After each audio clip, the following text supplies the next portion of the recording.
ओम नमः शिवाय मित्रों, स्वागत है आपका हमारे यूट्यूब चैनल में। मैं पुनः आपके और आप और हम आमने सामने। मित्रों, आज हम एक बड़े ही रोचक विषय के बारे में हम चर्चा करेंगे। जैसा कि आपने सुना होगा कि भाग्योदय कारक वाहन, यदि हम कोई वाहन खरीदते हैं तत्पश्चात उसको, आपने सुना होगा, काफ़ी लोग उसको कभी ना तो बेचते हैं ना तो उसका विक्रय करते हैं, उसको ना घर से बाहर निकालते हैं। यानी कि उस भाग्य कारक वाहन यानी वह कहलाता है। यानी कि उस वाहन से हमारे घर में सुख शांति, संपन्नता तथा भाग्योदय की वृद्धि भी होती है, ऐसा हम समझ सकते हैं। क्योंकि आपने सुना होगा बालकों के मुख से कि हमारे दादा परदादा पिता आदि उस वाहन को ना तो बेचते हैं ना तो बाहर निकालते हैं। तो वह कुछ ऐसे भाग्य कारक वाहन होते हैं, भाग्य वृद्धि कारक वाहन होते हैं मित्रों।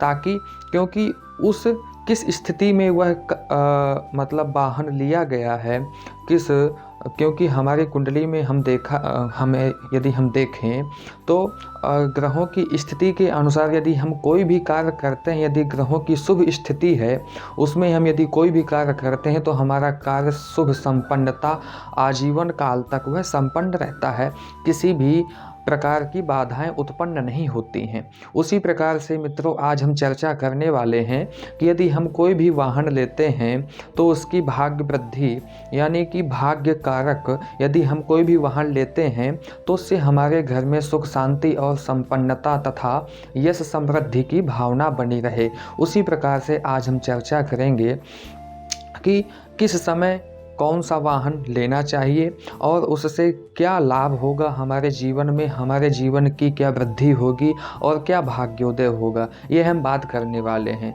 तो सर्वप्रथम हम अपनी कुंडली में विचार करेंगे या अपनी कुंडली को देख करके हम जान सकेंगे। यदि हमारी कुंडली में मित्रों सुखेश और नौमेश की युति होगी, हमारी जन्मांग पत्रिका में सुखेश और नौमेश का अन्य भाव होगा या अन्योन्या भाव गति होगी या अन्य की युति होगी, यानी कि सुखेश नौमेश नवम भाव में हो और नौमेश सुख भाव में स्थित हो, तो उस समय यदि कोई वाहन लिया जाएगा तो या क्रय किया जाएगा, कोई वाहन अपने घर में नवीन वाहन लाया जाएगा तो उससे जातक की विशेष रूप से भाग्य वृद्धि होगी। यानी कि जातक के ग्रह में सुख संपत्ति, सभी प्रकार की सुख शांति की उत्पन्नता होगी।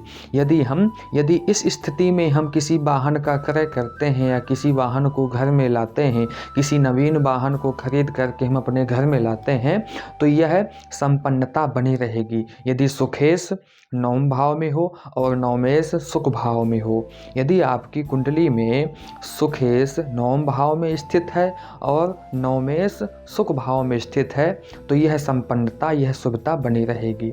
दूसरा, यह 6 प्रकार के नियम है, यह 6 प्रकार के वाहन क्रय करने वाले सिद्धि योग मान लीजिए आप, शुभ योग मान लीजिए आप। यदि आप इन शुभ योगों में आप यदि किसी वाहन का क्रय करते हैं तो आपके जीवन में सुख संपत्ति की किसी भी प्रकार की कमी नहीं पड़ेगी। यह तो आपका पहला योग हो गया। दूसरा योग है मित्र चतुर्थेश और नवमेश। यदि चतुर्थेश और नवमेश का अन्य भाव होगा, एक दूसरे के ग्रह में बैठे होंगे, चतुर्थेश नवम भाव में बैठा होगा, नवमेश चतुर्थ भाव में बैठा होगा, तो जातक के जीवन में जो वह वाहन आएगा वह भाग्य और पद वृद्धि की उत्पन्नता कराने वाला आएगा, यश कीर्ति और वैभवशाली कराने वाला आएगा, सुख शांति उत्पन्न कराने वाला वह वाहन आएगा, वह भाग्योदय की वृद्धि करने वाला वाहन आएगा। जातक के जीवन में वह भाग्य कारक वाहन कहलाएगा। मित्रों, यह दूसरा योग हो गया। तीसरा योग चतुर्थेश और लाभेश। यदि चतुर्थेश लाभ भाव में युत हो और लाभेश चतुर्थ भाव में युत हो, शुभ ग्रहों की दृष्टि हो और यदि उन्हीं की ही अंतर और दशांतर दशा यदि आ जाती है, दशा और अंतर दशा आ जाती है तो अति शुभदायक है। यानी यदि उस समय किसी वाहन का हम क्रय करते हैं तो अति शुभदायक है, यानी कि हमको ज़्यादा से ज़्यादा शुभता प्रदान करेगा, सुख शांति और घर में संपन्नता की प्राप्ति कराता है। यदि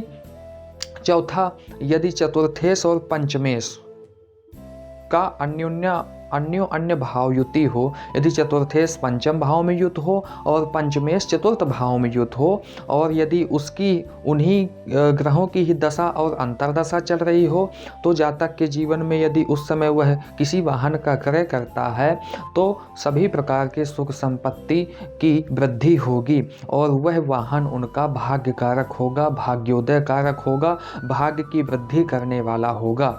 यह आप समझ लीजिए कि वह वाहन आपके घर में सुख संपत्ति की समृद्धि के लिए ही आया है और आपने उस वाहन को इसलिए उस समय में उन ग्रहों की युति में दशा और अंतरदशा में उसका क्रय किया है।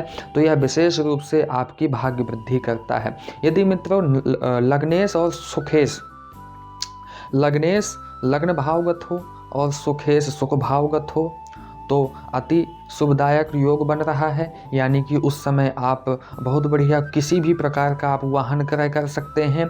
सभी प्रकार से शुभता, सभी ओर से शुभता प्रदान करेगा वह वाहन। किसी भी प्रकार की व्याधि दुर्घटना आदि ग्रस्त नहीं होगी, क्योंकि यदि उसी की दशा और अंतरदशा लग्न भाव लग्नेश की यदि दशा और अंतरदशा आती है और उसी समय आप यदि उस वाहन का क्रय करते हैं तो वह आपके घर में, आपके कौटुंब में, आपके पारिवारिक जनों को सुख शांति प्रदान करने वाला होगा, भाग्य वृद्धि देने वाला होगा।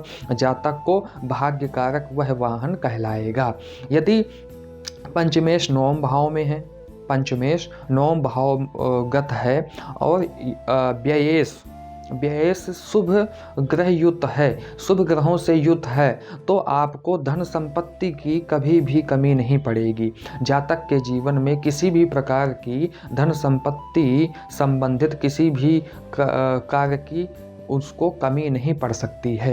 यह निश्चित है कि यदि इन योगों में आप किसी वाहन का क्रय करते हैं मित्रों, तो आपके जीवन में यह भाग्य कारक कहलाएगा, भाग्योदय कारक कहलाएगा, भाग्य वृद्धि कारक कहलाएगा। यानी आपके जीवन में किसी भी प्रकार की कभी कमी नहीं पड़ सकती है।